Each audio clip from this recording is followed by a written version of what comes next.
please don't hesitate to interrupt me. Okay. And if you can't hear me, anything else happens with the visuals. Again, we are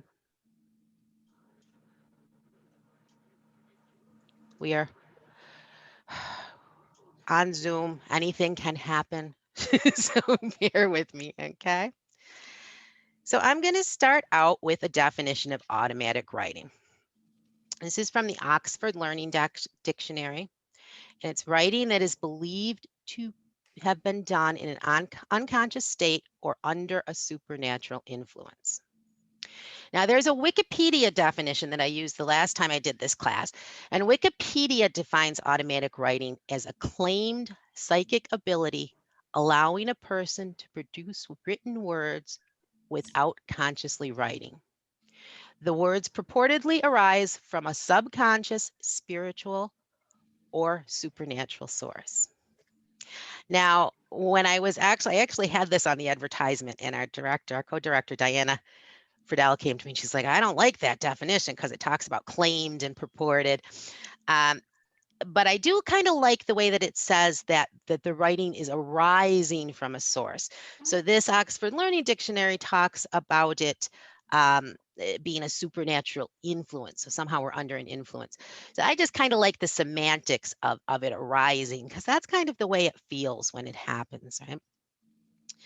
So automatic writing is a form of channeling, and I think that that was mentioned when we were talking about it a little while ago. And it's a divination method. But what I would really define it as is a tool for tapping into your own spiritual connection, a way to activate or strengthen your psychic and spiritual connection. Your connection to what? Well, to your higher self, which I believe was mentioned when we were talking, what scientists would term your subconscious, right? To loved ones and friends. Now, I didn't say deceased loved ones and friends. There is a concept, which I think is really cool, of psychic automatic writing, which means that you can communicate with loved ones who are still here. And we're going to talk about that a little bit more later on. And hopefully, if we have enough time, we might do a little work with that. If we don't, I'll give you some suggestions for taking it into your personal life and trying it with a friend or two. And then our connection to divine energy, what we would call angels, guides, teachers, ascended masters, more of a collective type energy. So automatic writing has been around throughout history.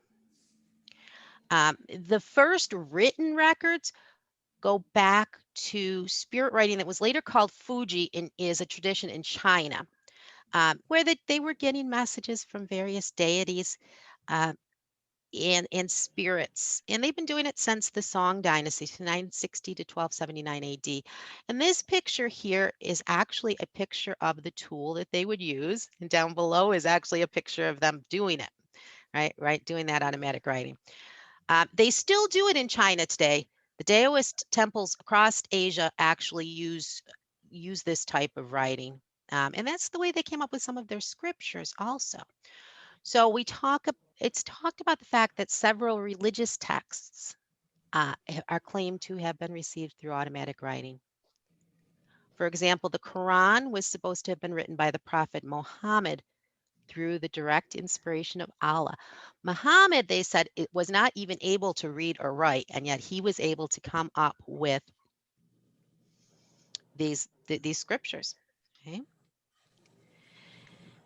Some of the books of the Bible, those were said to have been channeled through automatic writing.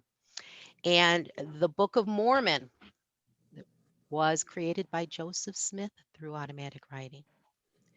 And then in this very bottom side here, the Enochian alphabet. In 16th century in England, the Enochian language, which was an angelic language, dictated to John Dee and Edward Kelly by Enochian angels, the angels of Enoch. And it's actually still integral to the practice of Enochian magic, which I don't know anything about, but I still like the concept. And I've seen Enoch once in a while.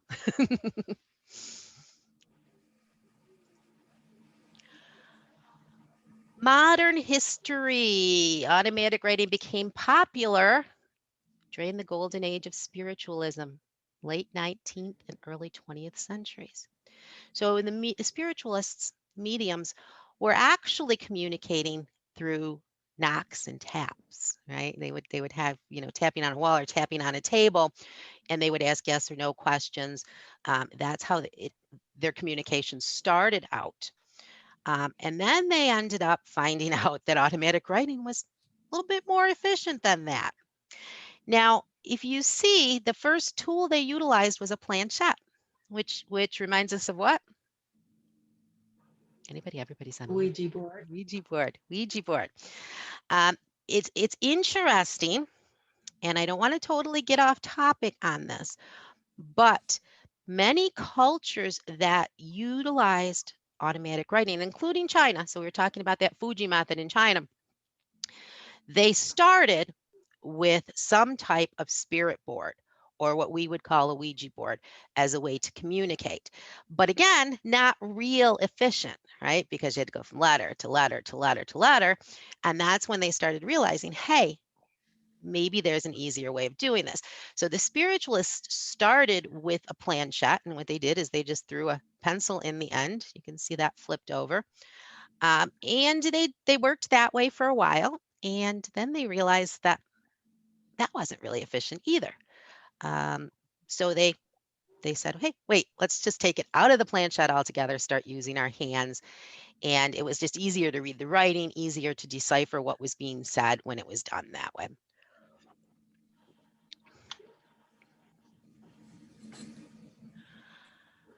Now, between World Wars One and Two, surrealism. Now, this is something I didn't realize until I started researching this, which I think is really cool. Surrealism was a movement in visual art and literature that flourished in Europe.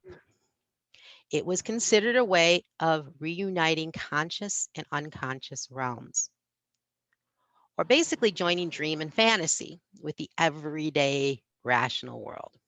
Kind of what we do as mediums, right? We're marrying the spiritual world with the physical world, bringing messaging into the physical world. There was a surrealist French poet, Robert Desnos, this is him in the corner, and he was hailed as one of the most accomplished automatic writing poets. And many artists and writers came out of that movement that practiced a form of automatic writing or automatic drawing. Famous surrealist artists included Salvador Dali, Jackson Pollock, and Andre Mason, who's right here. And this is one of his pictures that he did automatically. Now, I guess maybe I don't, my fine art concept is a little different than most because to me this kind of looks like my automatic writing, but it's a surrealist picture. So let's talk about some more famous automatic writers. Andrew Jackson Davis. He was a seer and clairvoyant of the 19th century. He was also known as the Poughkeepsie seer. He was able to enter into a higher sphere of consciousness and access higher spiritual and physical knowledge. And yeah, he was from Poughkeepsie, New York, not too far away from those of us who are in this area. When he was about 17, he attended a lecture in his town on mesmerism, which is what we now know as hypnosis. And he didn't have a lot of luck with it to begin with. But a little while later, someone else came along who was actually able to help him with the hypnotism, and he started entering trances. And he found that he was clairvoyant. He could find these incredible truths from this higher plane of consciousness. He could read closed books, he could diagnose illnesses, and he was also able to prescribe treatments which usually worked. So, very similar to Edgar Cayce and what he did about 50 years later. Um, he also talked about the fact that when he was in this state, he could understand things about the universe, cause and effect, things, divine truth, things that he hadn't understood before he reached this state. Interesting thing about him is that it's thought that he advised Abraham Lincoln during the Civil War. Several early sources say that he visited the White House when Lincoln was in the White House. So pretty interesting. William Staten Moses. This is him over here. He was an English clergyman, a writer, an editor, prominent member of the spiritualist group in England and a medium. And he was also ordained as a priest in the Church of England. He attended his first seance at 33. So again, you don't have to start this as a child. This can come, a little later in life. Um, about 5 months after he started studying spiritualism, he supposedly had his first levitation. Um, Developed some really extraordinary psychic abilities and began to publish the information that came through his automatic writing. And he was a really respected and leading figure among the spiritualists. Helene Smith. She is a very well-known automatic writer. Her real name was Catherine Elsa Muller. She was from Geneva, Switzerland originally. Well, she lived in Geneva, Switzerland. She was originally from France, actually. She was a medium and produced automatic writing in Arabic, which is interesting. She was convinced she was a reincarnation of Marie Antoinette, but the biggest claim that she had to automatic writing was that she believed she'd been transported to Mars in trance, and she was able to write in a Martian language. A lot of people weren't really sure about that. Of course, you always have the skeptics. So people were like, that looks an awful lot like her French to me. But she actually did have quite an influence on the Surrealist movement. So, helped kind of make automatic writing a little bit more mainstream. Rosemary Brown, and I actually added this in because I was hoping our friend Joseph would attend, because when we were talking about automatic writing, he was asking me about automatic music writing. But Lissa, I guess this is something that would be useful for you too, right? Rosemary Brown was also from England, and she claimed to have met the spirit of Franz Liszt at a young age, and later in life, she met quite a few other great and dead composers, and they dictated new music through her. She gave almost 400 piano recitals of new compositions that she said had come from these famous musicians, Schubert, Chopin, Brahms, Beethoven. So she was actually channeling automatic music writing, which is pretty cool. Connie, one of your favorites coming up. Jane Roberts, best known for the Seth material. Now, supposedly on a September evening, 1963, I found something where she actually talked about where her automatic writing started. She said she was sitting down just to work on normal poetry like she always did. Her husband was in the back room painting. Very normal night, she said, right? And then between one normal minute and the next, a fantastic avalanche of radical new ideas burst into my head with tremendous force. It was as if the physical world were really tissue paper thin, holding infinite dimensions of reality, and I was flung through the tissue paper with a huge ripping sound. She basically, went into this trance automatically. When she came to, she found herself just automatic writing, scrawling the title of an odd batch of notes. It became the physical universe as idea construction. Now, she was from Elmira, New York. So again, somebody kind of close to our home. Little more recently, Neil Donald Walsh, in his first book, Conversations with God, he describes writing an angry letter to God. He was pissed about something. He wrote an angry letter to God, and he heard a voice say over his shoulder, "Do you really want an answer to all these questions, or are you just venting?" And from there, he showed up with his pen and paper, and he started asking questions, and he got answers through automatic writing. Course in Miracles.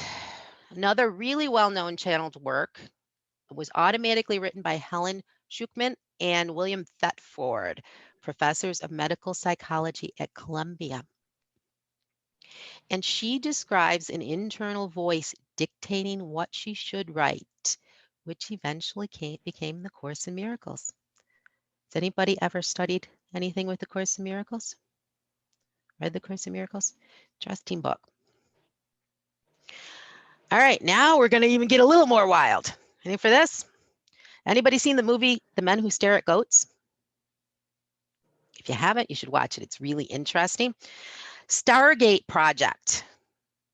Between 1969 and 1971, U.S. intelligence sources found out that the Soviet Union, or they heard that the Soviet Union was engaged in psychic research.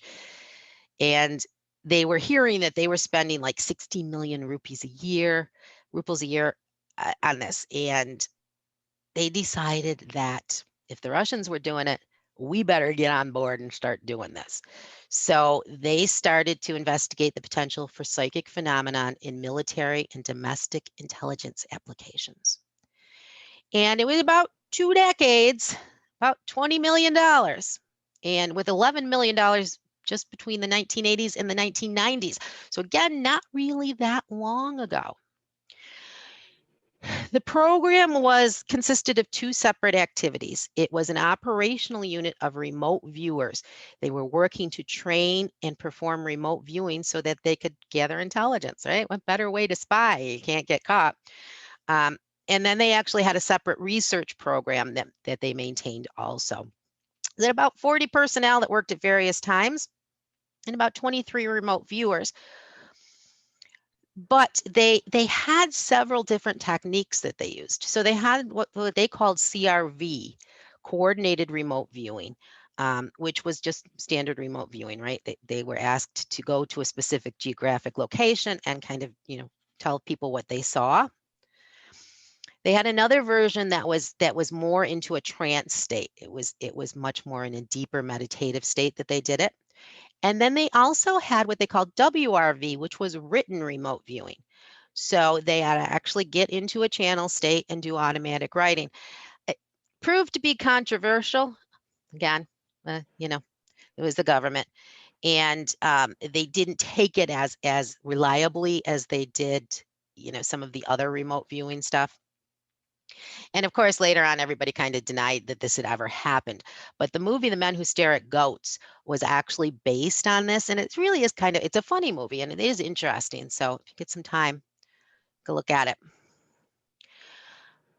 Van Morrison's album, Astral Weeks, supposedly has several songs that were inspired by dreams, reveries, and automatic writing. Van Morrison told one of his biographers that he wrote 2 of his songs in a stream of consciousness. They just came right out, right? Didn't even think about what he was writing, he said. One of the really interesting ones that I didn't realize was Stairway to Heaven. There were 2 books that they actually wrote about Led Zeppelin where they mention this. So one was called When Giants Walked the Earth, a biography of Led Zeppelin. And Robert Plant talked about the fact that he was sitting by a fire. So Jimmy and I just sat by the fire. It was a remarkable setting. Said I was holding a pen and piece of paper, and for some reason I was in a really bad mood. Then all of a sudden my hand was writing out the words. There's a lady who's sure all that glitters is gold, and she's buying a stairway to heaven. Just sat there and looked at the words, and then he almost leapt out of his seat. And then the days that followed, he got more and more. And one of the other biographies called Hammer of the Gods, the Led Zeppelin saga, they talk about the fact that he often remarked that he could feel his pen being pushed by some higher authority. So again, writing the songs, Lissa, I think that was what you were talking about too, right?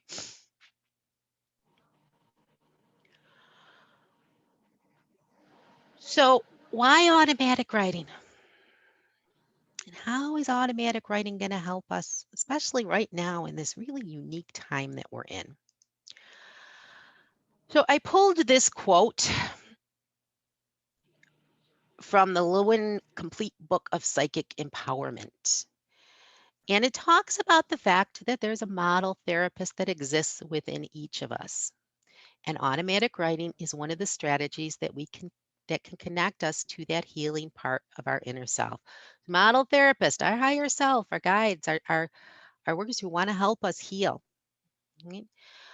Automatic writing is actually utilized as a tool in Freudian psychoanalysis, seen as a way to gain insight into the mind through subconscious word choices. Pierre Janet, a French psychologist, pioneered the idea of automatic writing in psychology in the late 19th century.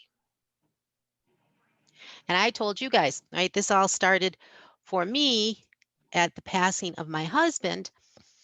So automatic writing really helped me to heal grief. And it also helped me to step into a part of myself that I wasn't even aware of. So it is really healing. And right now, we all need some healing. We need to try and understand what's happening around us and to step outside of the fear and confusion. So we know that writing itself is healing. Any of you guys do journaling? Anybody want to just raise a hand for me? I know some of you are. Hey, Faye's got a big thumb up for me. Okay. So a lot of times we use journaling to help us work through things, right? How exactly does automatic writing differ from just writing? When we write normally, what happens? How does it work? I don't know. Maybe some doctors could explain that there's, parts of the brain, the hippocampus, it's the region of the brain that's associated with memory. And they can see that become active when we start writing. But what is the impulse that takes it from here to here and out the pen? I don't know. And there's different ways that we each process information to do this too, right? Some people see pictures and write out words as they're writing. Some people actually hear words spoken in their head. Some of us hear it in our own voice. Some of us who are very clairaudient may hear it in other voices, right? Neuroscientists actually state that writing has a positive effect on your brain. And it helps the people that you write for, but it also helps the person who's doing the writing. So when you're practicing automatic writing, you're opening yourself up to the energy that's part of who you are. So remember we talked about that model psychiatrist that lives in all of us, right? Therapist. You're also accessing your higher self. You're also accessing your angels, guides, loved ones. Yeah. So there's some scientists who are going to tell you automatic writing has nothing supernatural associated to it, right? All those definitions we came up with talked about something supernatural. And there are some scientists who are going to tell you there's nothing supernatural, nothing. It's just about relaxing and letting your subconscious take control. And honestly, I think that really may be true to some extent. Your higher self is that part of you that has never manifest, right? It's still part of where we came from. And from my perspective, that part of you that's always connected has just as many answers. Excuse my cat, who seems to be having a problem over here. Has just as many answers as any of that divine energy that we can tap into. And those divine energies that we tap into, they're here to help us, but they're kind of centered around that core, right? That higher self is the center of all of those energies. So yeah, science is right that it is partially our subconscious, but that doesn't take away the fact that we are able to tune into other energies through that subconscious through that higher self. So Christine, I think, was the one who brought up the fact that she wants to do automatic writing because she wants to be able to communicate more strongly with her guides, with her team, right? Get that messaging a little bit more clearly. And that is something that automatic writing really can help you with, that connection to your guidance team. I have to tell you that, like I told you, I have notebooks all over my house. I mean, they're everywhere. And most of what I learned through automatic writing because that was my strongest connection with my guidance team. So much so that the writing for me went even further than just, automatic writing this pen on paper. If you guys ever see me doing readings, sometimes you'll see my finger will be moving in the air because again, that connection, that writing connection will happen. I'll do almost this air writing.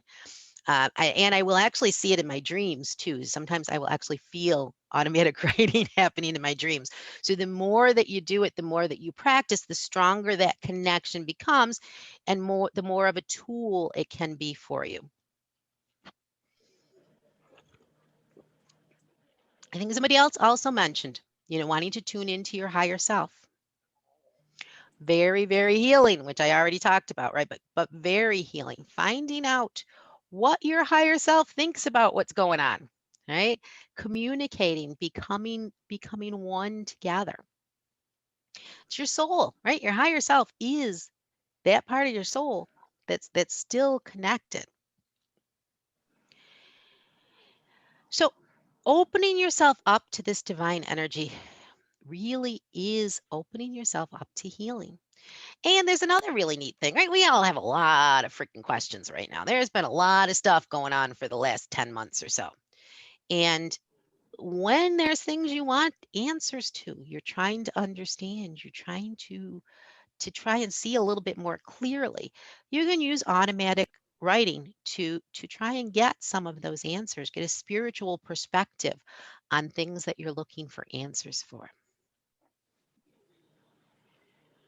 All right, I'm going to pause for just a second. I'm not going to pause the recording. So if you don't want to be on screen, go ahead and just leave your camera off.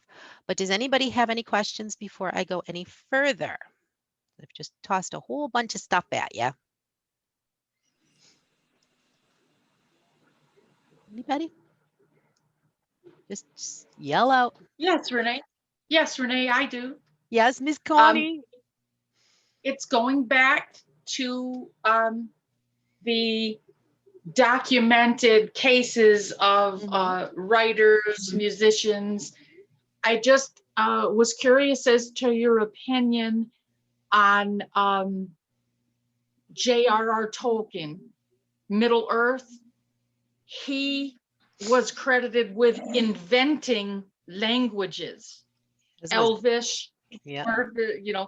and I thought that must have been a case of automatic writing. And I'm wondering what you think about that. It's where the Harry Potter books, right? And she had a whole sports and language. Honestly, my personal opinion is that very little of what is done that becomes some kind of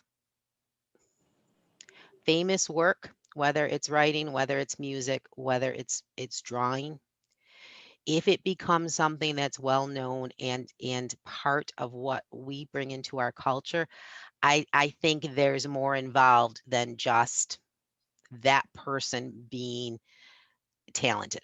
I think that we're tapping into, they talk about the Akashic records.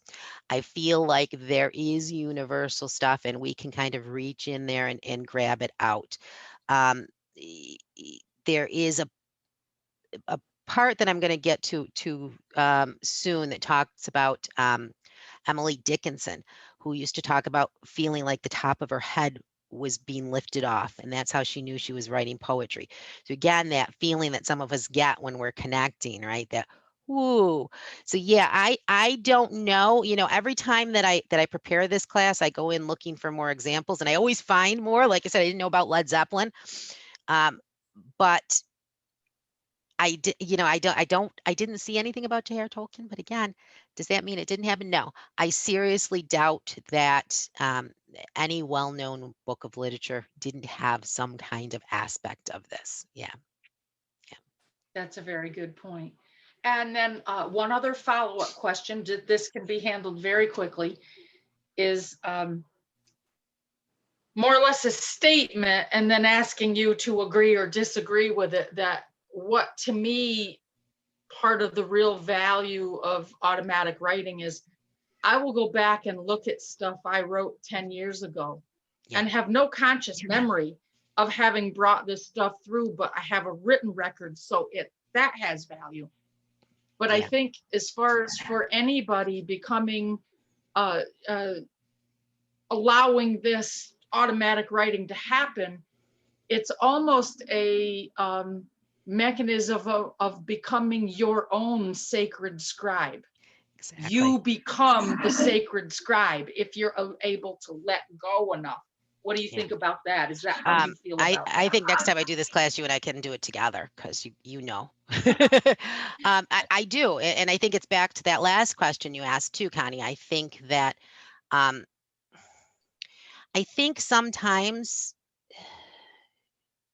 it was mentioned a few times about, I mentioned that Christine said it, and I think somebody else had brought it up too, that this is kind of a way of being able to connect, right? To try and understand um, who our guides are, how they connect with us. That divine connection is really, really, really important. And when we do get a little bit further into some of the automatic writing, one of the things that they talk about is they, and I will touch on they again a little later, but is that you want to go back, right? Because you mentioned when I go back, I see this. I feel that part of me that went, who wrote that? Couldn't have been me. I don't have that. Where did that come from? And you get new things from it each time too. So even more so than when you're reading somebody else's books, right? And we all have those books that we read and reread because each time that we read them, we take something new from them. But to your point, Connie, that divine scribe, right? That is you. So each time you're rereading that writing, you're getting something new. I started out this COVID experience working from home. Well, I'm still working from home. But one of the things that I did was grabbed some of my old automatic writing notebooks. And I mean, the very beginning ones and started going back through them and went, holy, well, I won't tell you what I said, but it was just like, wow, I didn't understand that at the time. So yeah, I Yeah. think it is. It is definitely a divine scribe. Yeah. Anybody else? You think there is a clear distinction, or maybe not, between journaling and automatic writing? You know what? We're going to touch on that in just a second. But again, I do feel like almost everything that we do with writing, with drawing, with almost anything creative involves somehow touching that. Um, Sally said she didn't hear the question. The question was, is journaling, can journaling be automatic writing, right? Did I understand that right, Gaia? Yeah, Yeah. yeah, I think. Um, and I think just about anything we do from a creative aspect can be. It's just really how we're tuning in. Sometimes we tend to criticize ourselves, right? We're our own worst critic. So if you feel like you're a writer and you're trying to write a book or you're trying to write a poem, you may keep stopping yourself. You may keep going back. Oh, no, that doesn't sound right. Oh, no, that's not what I meant to say. That is, just because that's the way we tend to work. Whereas when you're doing something like journaling or automatic writing, you're stepping yourself away enough that maybe you won't criticize yourself so much. So from a journaling perspective, you may be tackling some things that you need to tackle. but you're not worried about other people necessarily seeing it. So you're letting yourself kind of step back a little more than you would if you're doing a paper. Although Sally was really good at doing that with a paper too, right? So it's kind of that aspect. But yeah, I think a journal is just a little bit more personal, so you can actually step back a little bit more from it. Okay, thanks. Make sense? Yep. Mhm. All right. Anybody have any other questions? No, I'm going to go on. Yes. No. Okay. So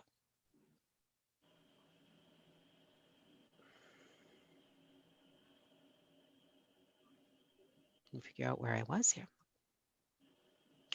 What I'd like to talk about next is what I call inspirational or inspired writing.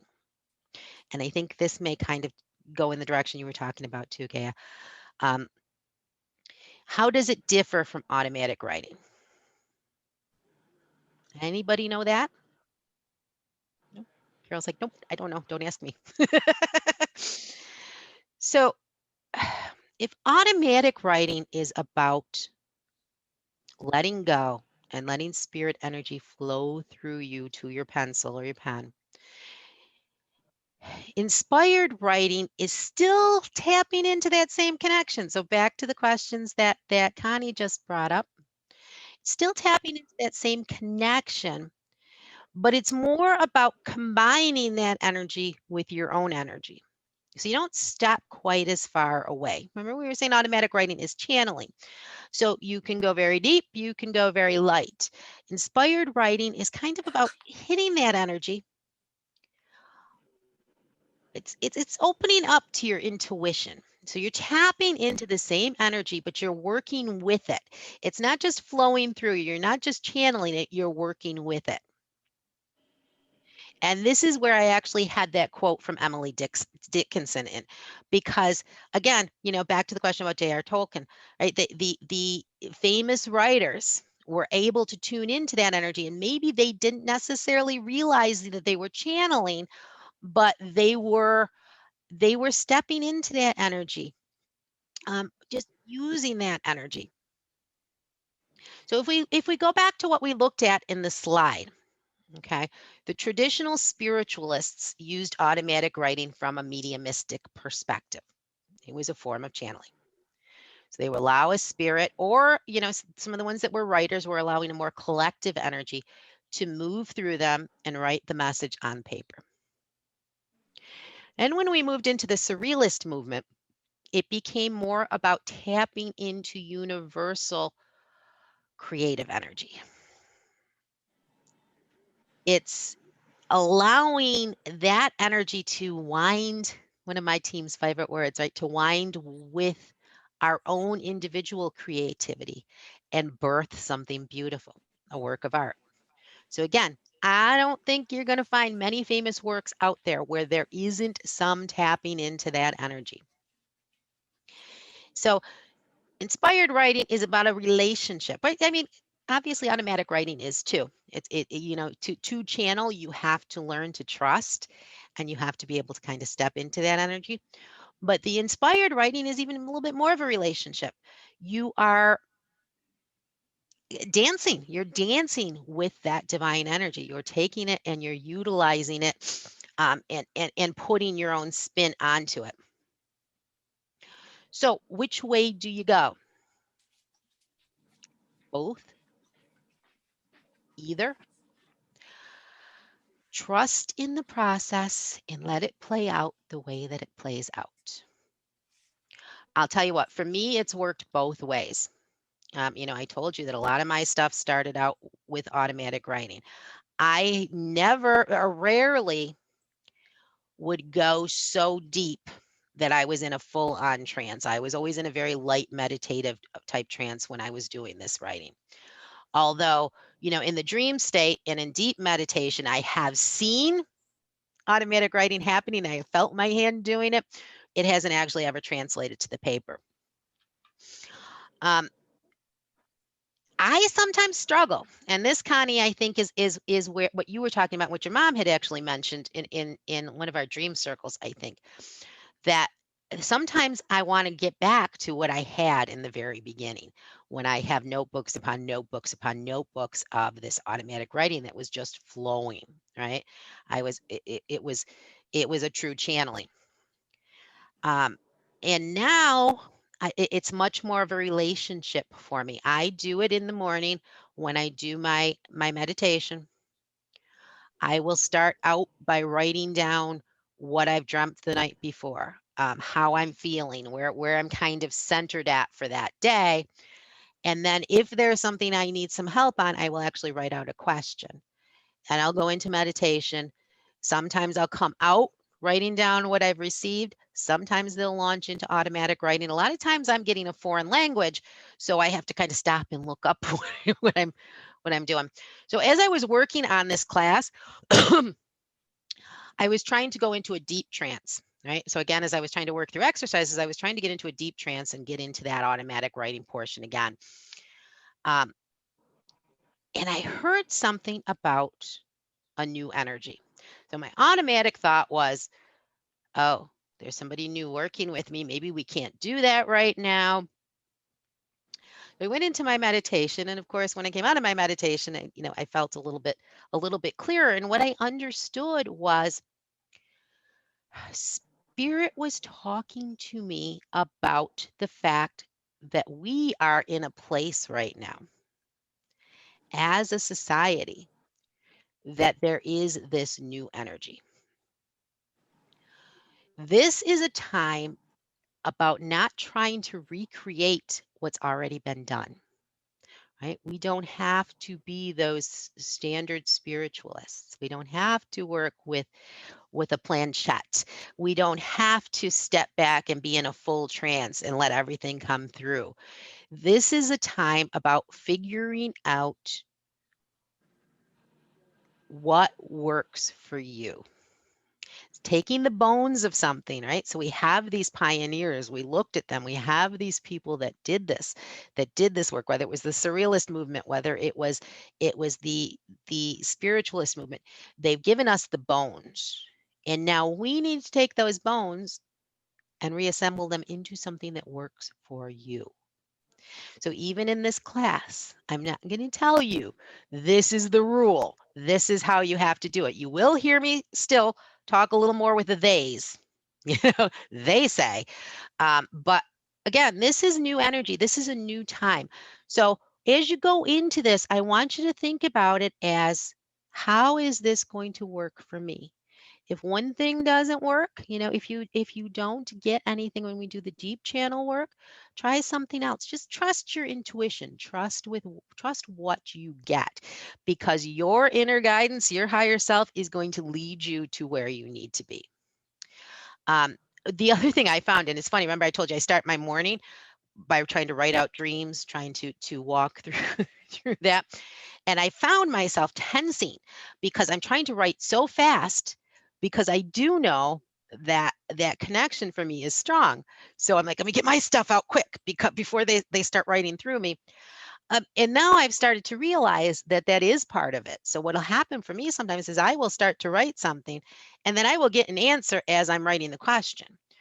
So I'll launch from my own writing into automatic writing. And again, that dance, may not work that way for you, but that's what mine has evolved to. Now, remember, I started differently and things change, right? We're not meant to be doing things the exact same way for the whole time that we're doing them, right? Our gifts evolve, our understanding evolves, our processes evolve. So here I am fighting to try and get back into this box when what I had to learn was that this is even more beautiful, right? We've progressed to a more beautiful spot where we can work together. So what do you need to do automatic writing? You need a pen, paper, pencil. You can even do it on the computer. So if there are those of you that are very proficient on the computer, you can do it that way. I have done it that way. For me, the computer is much more of the inspired than it is the actual automatic writing. So I will do stuff on the computer. I will tend to keep my notebook right by the computer. And if I'm not getting something, I will launch into automatic writing and kind of get myself flipped back into it. So who wants to try some? Anybody? Anybody? Yeah. No, no. You just all wanted to come here and listen to me talk for the whole time? Yes. Like, hell no, I don't want to listen to you talk anymore. All right, I am going to share some writing prompts with you really quickly. Okay. Maybe. Maybe I am. Maybe I'm not.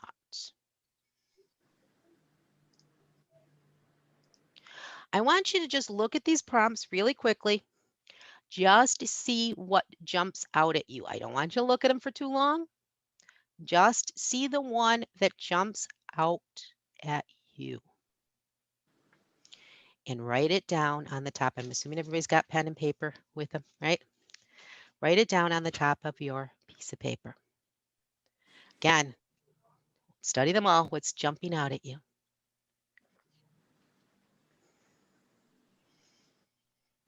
Or if none of them are jumping out at you, got something else you want to write down, write yourself your own prompt. Again, remember what I told you about they. I'm just trying to help.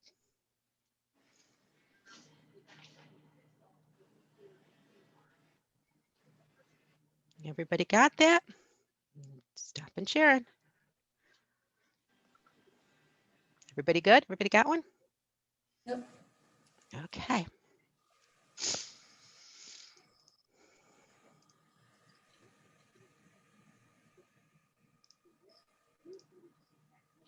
Now I'm going to walk us through a really quick relaxation exercise, a real brief meditation. Okay. Again, I'm just going to tell you what I tend to do. And remember what I said, just because I tend to do it doesn't mean that you have to. What I tend to do is I tend to hold my pen in my hand as I go into the meditation. I feel it as a part of me. Now, again, you don't necessarily need to do that. You can just keep it somewhere close by.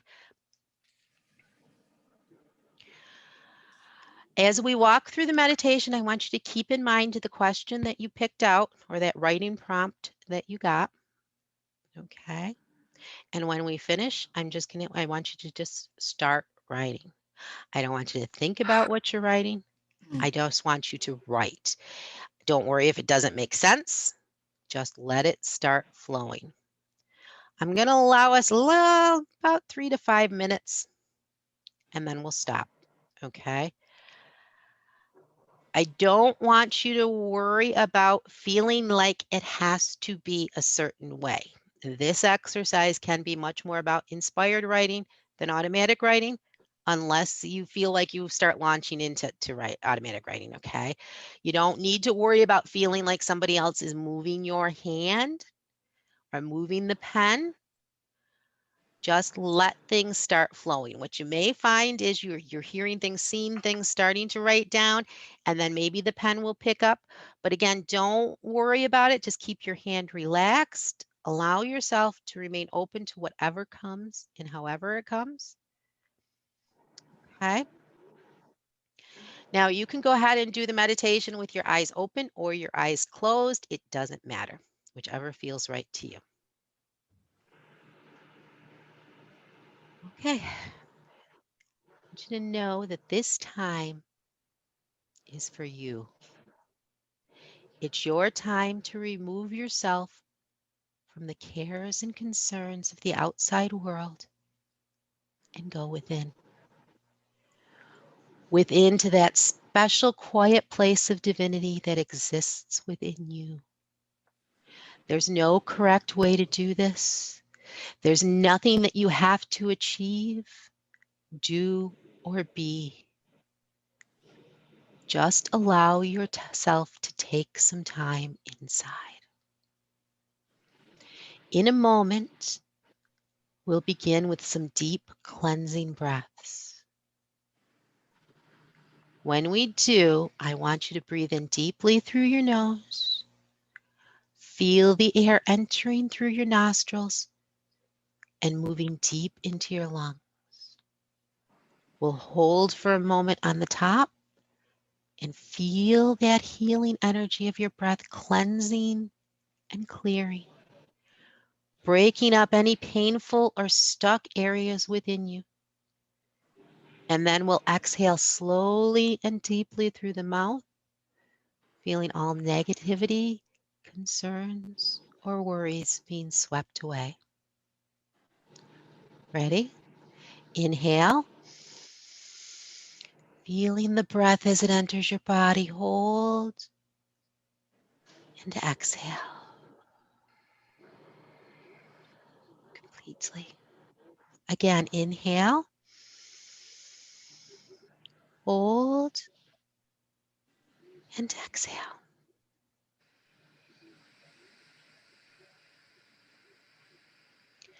One more time. Inhale, hold, and exhale.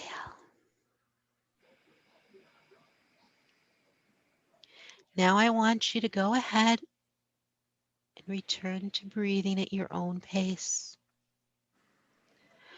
But notice that there is a big bright light directly over the top of your head. See it however it shows itself, pure white, yellow, or maybe you don't see it. Maybe you just feel it. At your next inhale, I want you to feel as if the top of your head is opening like a flower and drinking in that light. And at the exhale, feel any fears, any concerns draining away. See any thoughts floating away as you continue to inhale and exhale. Feel the light moving into your face. Feel your eyes relax. Feel your jaw unclench. Feel the light move into your neck, lighting and relaxing.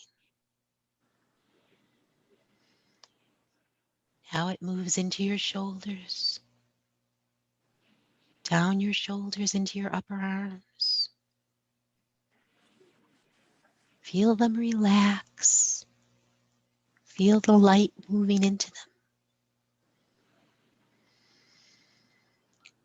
The light moves down into your elbows, into your lower arms. Now feel the light and relaxation flowing into your wrists, from your wrists into your fingers. Feel them relax and lighten. Your fingers and hands almost feel as if they're floating, as if light is pouring from your fingertips. The light continues down your upper back and into your chest. Feel it move into your stomach and your lower back, down to your lower body, down your legs, to your feet. You are now filled with light. Feel it loving, holding, and embracing you. See the light emanating from your pores. It's surrounding you in a giant bubble of light, bubble of protection, of positive energy, love. No negativity can get through this. All that you receive will be positive and for your highest, best, and greatest good. Now I want you to go ahead and begin writing. No thinking, Just let the writing flow from you.